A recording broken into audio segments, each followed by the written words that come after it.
करते हैं प्रदेश में मौसम के मिजाज की। मावठ हुई और मावठ के बाद प्रदेश में ठिठुरन बढ़ गई। मावठ के बाद जाड़ी ने जोर पकड़ लिया है। शीतलहर अपना पूरा असर दिखा रही है। कई क्षेत्रों में कोहरा छाया हुआ है, क्योंकि कल भी संध्या पर लगातार हर एक तस्वीर अलग अलग जगहों से अपडेट के साथ आपने देखी। मावठ हुई सीजन की पहली मावठ, और मावठ के बाद में जो सर्दी है उसने जोर पकड़ लिया है। हालांकि अब जैसे जैसे बादल छटेंगे वैसे वैसे सर्दी और ज्यादा तीव्र होती हुई नजर आएगी, क्योंकि मौसम विभाग का अंदेशा यही कह रहा है कि लगभग 3 से 4 दिन बादल छाए रहेंगे, काले घने बादल। राजधानी जयपुर आसपास के इलाकों पर प्रदेश के अलग अलग इलाके हैं, पूर्वी क्षेत्र, पश्चिमी क्षेत्र, जहां से मानसून की ट्रफ लाइन होकर गुजर रही है।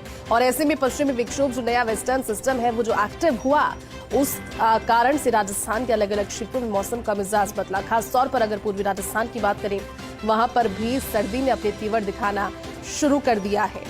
लौटेंगे, एक बार माउंट आबू का रुख करते हैं। हमारे सहयोगी कमलेश जुड़ चुके हैं। कमलेश, माउंट आबू की तो रोजाना तस्वीरें बेहद खास हो जाती है और जरूरी हो जाता है जानना, क्योंकि अब लोग अपनी चेकलिस्ट को क्लियर कर रहे होंगे कहां जाना है। और माउंट आबू अगर लिस्ट में है तो सर्दी पहले देखेंगे। आप बताइए, सर्दी कैसी है माउंट आबू में? देखिए, कल जो नज़ारे थे उससे अलग हट करके आज थोड़े से नज़ारों में परिवर्तन है। मेरे कैमरा पर्सन दीपक त्रिपाठी मेरे साथ है, वो दिखाएंगे कि जहां कल माउंट आबू के आसमान में बादलों का डेरा था, तो आज माउंट आबू का जो आसमान है बिल्कुल साफ नजर आ रहा। हल्का कोहरा वादियों में यहाँ पर देखने को मिल रहा है। और देखिए, जो सुंदर नजारा यहाँ पर नजर आ रहा, अरावली की पहाड़ियों के बीच जो ये ऐतिहासिक नक्की झील है, इस पर जो पानी से जो भाप उठ रही है, उससे अंदाजा लगाया जा सकता है कि माउंट आबू के अंदर कड़ाके की सर्दी का दौर जारी है। और इस कड़ाके की सर्दी के बीच जहां तापमान की बात करें तो तापमापी का पारा तकरीबन 9 डिग्री के करीब है। जहां कल 11 डिग्री टेम्परेचर था, तो आज यहां पर टेम्परेचर में एक जरूर गिरावट हुई है।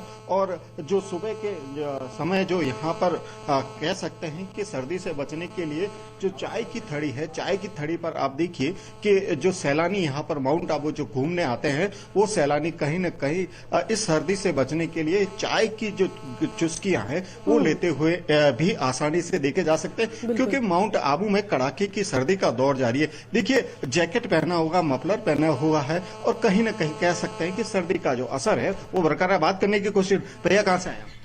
गुजरात से। कैसे ठंड लग रही है? बहुत ज्यादा। कैसे जैकेट वैकेट सब पहन रखा आपने? यस। आपके वहाँ ठंड कैसी होती है? बहुत कम। बहुत कम होती है। हाँ। यहाँ ठंडी का एंजॉय करने आए?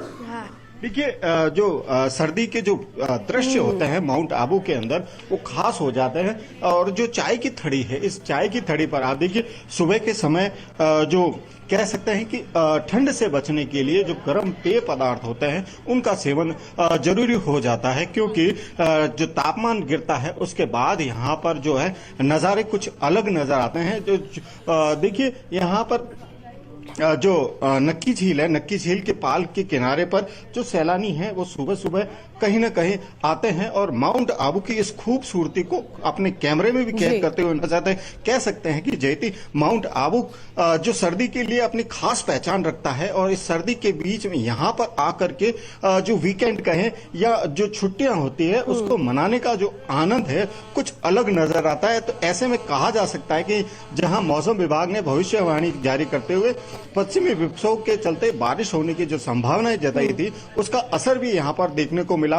पिछले 2 दिन माउंट आबू में लगातार बारिश हुई, उसके बाद आज जहां आसमान से बादल छटे हैं, तो उसके बाद सर्दी ने अपने तीखे तेवर यहाँ पर दिखाना शुरू कर दिया है। और लोग सर्दी से बचने के लिए कहीं न कहीं घरों के बाहर या दुकानों के बाहर अलाव जलाकर सर्दी से यहाँ पर बचने का जतन कर रहे हैं। वहीं कोहरे की बात की जाए तो जो निचले इलाके हैं वहां पर कोहरा ज्यादा होता है, लेकिन माउंट आबू हाइट पे होने की वजह से यहाँ पर जो है कोहरे की इतनी समस्या नहीं होती है, लेकिन जो सर्दी का असर है वो बरकरार है। वहीं आने वाले दिनों में जहां मौसम विभाग ने कहा है कि कड़ाके की सर्दी पड़ेगी, तो ऐसे में जो टेम्परेचर है माउंट आबू का वो लगातार गिरता हुआ नजर आएगा।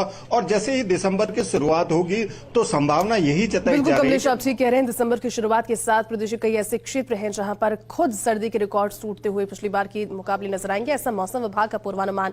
देखना यह है कि रिकॉर्ड कैसे टूटते हैं, सर्दी किस तरह से पड़ती है, और फिलहाल जो सर्दी की तीव्रता है वो बढ़ती हुई नजर आ रही है। शुक्रिया आप दोनों का हमारे साथ जुड़ने के लिए, हर एक तस्वीर साझा करने के लिए।